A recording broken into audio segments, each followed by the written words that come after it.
Hey everyone, welcome back to Corporate Decoder, the place where we break down the messy details of corporate filings, and today we've got Faraday Future Intelligent Electric Inc. Their latest quarterly report reads more like a cautionary tale than a victory lap, and we are going to decode what that means for you. Let's dive right into their latest quarterly report. It's from the 30th of September 2025, and the numbers are painting a very stark picture. Looking at their balance sheet for the 30th of September 2025, you see a company with total assets of just over $315 million.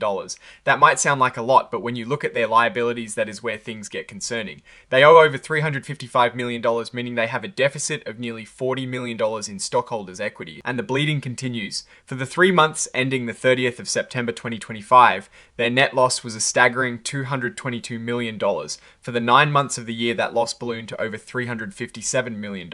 That is a lot of red ink. Now let's talk about revenue. For the 3 months ending the 30th of September 2025, they brought in a mere $37,000. Yes, you heard that right, thousand, not million. And for the 9 months of the year, it was just $407,000. This is a company that has produced very, very few vehicles. But where does all that money go? Their cost of revenue for just the 3 months was over $34 million, which is vastly more than their total revenue. And for the 9 months, it's over $82 million.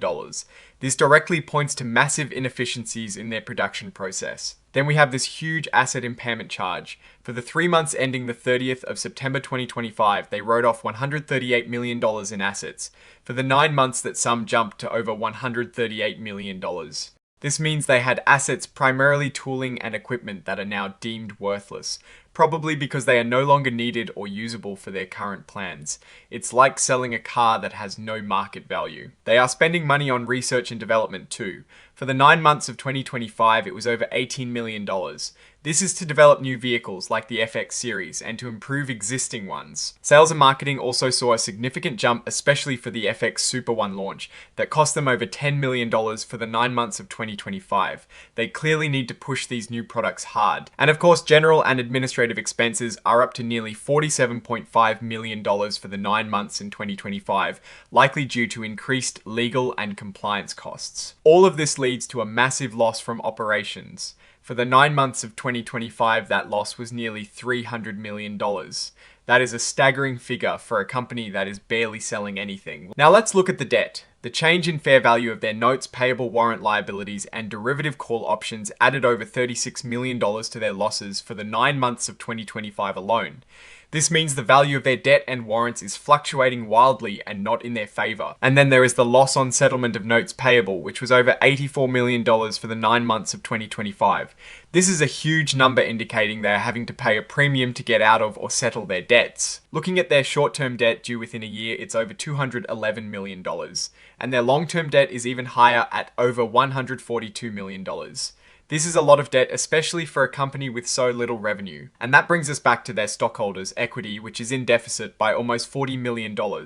For a company that is supposed to be making cars, you expect to see positive equity. And the bottom line for shareholders is the net loss per S-share. For the 9 months of 2025, it was a loss of $3.31 per S-share. That is a substantial loss compared to the revenue they are generating. Now here is the kicker from the report itself. They explicitly state that there are serious doubts about their ability to continue as a going concern for the next year. This is a formal acknowledgement that they might not make it. And to add to the headache, they have multiple material weaknesses in their internal controls.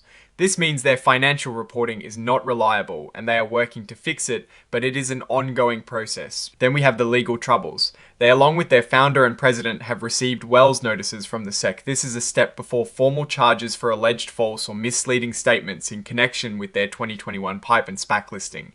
This could lead to significant penalties and damage their reputation. They also invested $30 million in AAXC, a company focused on life sciences and crypto.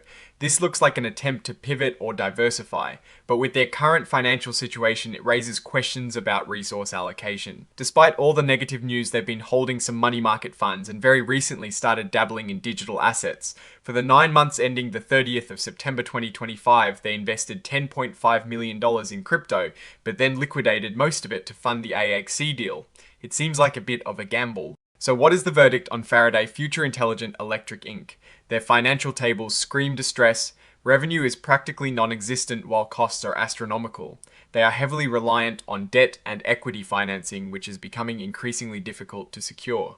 The massive asset impairments suggest a significant strategic shift or a tough reality check about the value of their existing assets. Their legal troubles with the sexy and the clear statements about their going concern status paint a grim picture. While the AXC and crypto ventures might offer a future path, the immediate financial strain is immense. It is hard to see how they navigate these challenges without substantial new funding and a drastic improvement in their operational efficiency and sales. Their strategy seems to be a balancing act between desperately trying to produce cars and looking for new revenue streams, which is a precarious position to be in. For investors, this report is a major red flag suggesting extreme caution is warranted. We will be watching closely to see if they can turn this around, but right now the odds are not in their favor. What are your thoughts on this filing? Do you think Faraday Future can pull through this tough period, or is this the beginning of the end? Let us know in the comments below. If you found this breakdown helpful, please hit that like button and subscribe for more corporate deep dives. And don't forget to join our Discord community, linked in the description for even more exclusive content and discussions. Thanks for watching, see you next time.